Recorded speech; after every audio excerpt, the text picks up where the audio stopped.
Welcome to another episode of Social Media Addiction. This has been a series that has been very interesting, very engaging, and a series that has taught us a lot. Personally, I've also learned so much from the series while I was doing my research. Now, in this episode, we are going to be more solution-oriented because the episodes that came prior, we discussed about how social media happens. We discussed about the triggers, that make us get addicted online.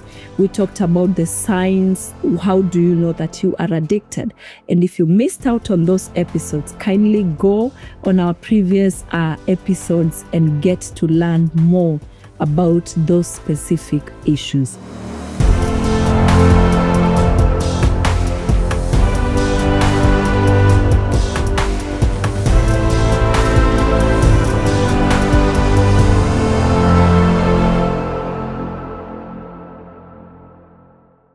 Today, I want us to talk about the solutions, or how do we deal with this social media addiction, because we can't just talk about the causes, we can't talk about the signs, and we fail to talk about the solutions to those specific issues that we are encountering as young people or those people that are older.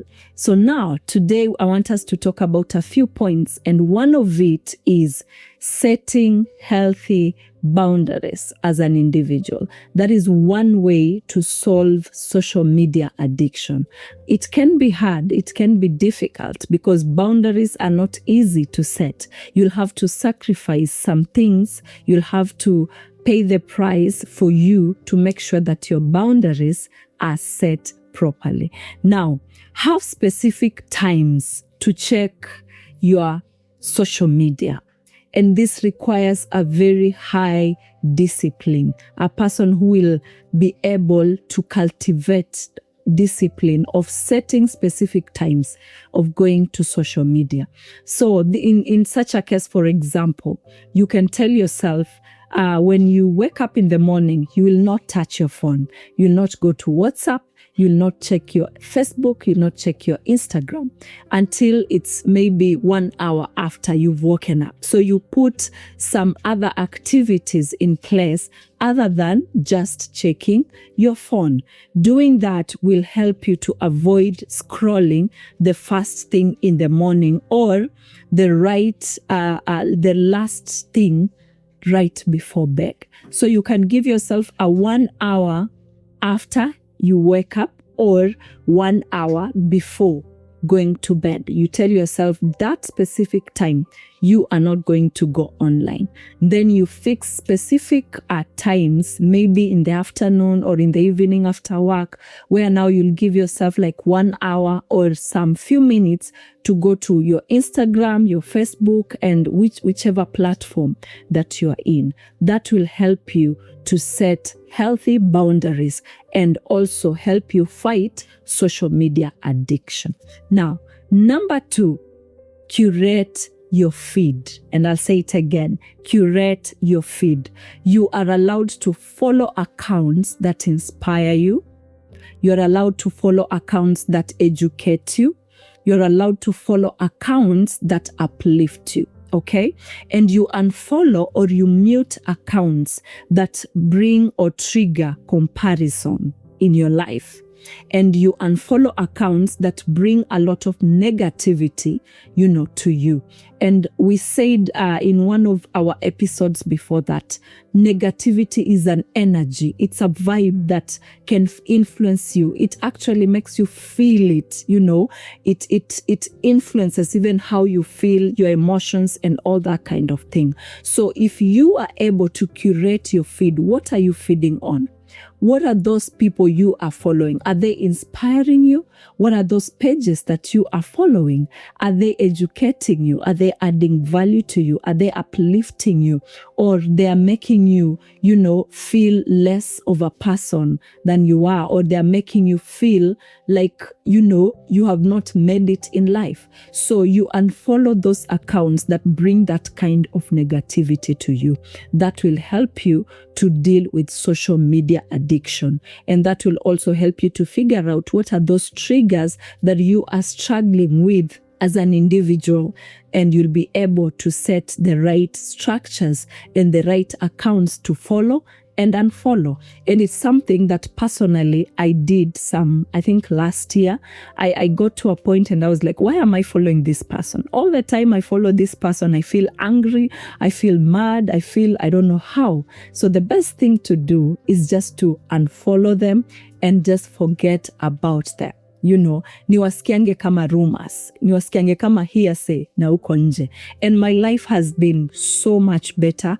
My life has been so good because I only follow those people that add value, that educate me, and those people that uplift me. Because I don't want to start my day, or I start my day well, and then somewhere at midday, my day is ruined just because I listened to someone, or just because I watched a video that made me feel so bad and even made me wonder, kwani niko nchi ingine, So learn to curate your feed.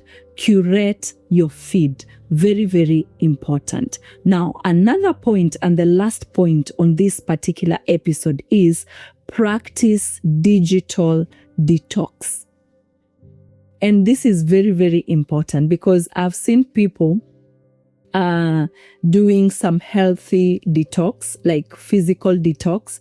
They wake up in the morning, maybe they take okra water to detox their bodies, or they take warm water or salty water that is warm to just detox their system, so that when they start their day, their system is very healthy and they're very energetic. And how about we try to also detox our social media practice, our digital practice? How about we try to, cultivate that kind of discipline in our lives? And how do we do it? One, you can take breaks online. Give yourself a day. Tell yourself, this Saturday, I'm not going to TikTok. I'm not going to Facebook. I'm not going to Instagram. I'm not checking any social media platform. I'm just going to have a me time. I'm going to introspect. I'm going to read a book. Okay, I'm going to have time with family, and you will not die. Trust me, you will not die. You will not be diagnosed by any disease because you have taken a break from social media. It is a very healthy practice, and it will help you a lot, to even get to know more about yourself and get to know different aspects of who you are. Because we don't really take time to study ourselves. We don't really take time to listen to the inner us, but we are always busy, watching other people's lifestyles. We are always busy knowing what other people our lives are about, but we don't take time to just, be with ourselves and the inner us and get to know what is that little girl, Phoebe, about. It is very, very important. And you can also use that time as you're switching your phone to take a break from social media. You can use that time to do your hobbies, okay? Take that time to do your hobbies. You can cook, go hiking, you can pray if you can, spend time with also your loved ones. It is very, very important because practicing digital detox will also help you reset your brain's reward, okay? So your brains will be reset and you will be more healthier and you'll be able to even strike a balance.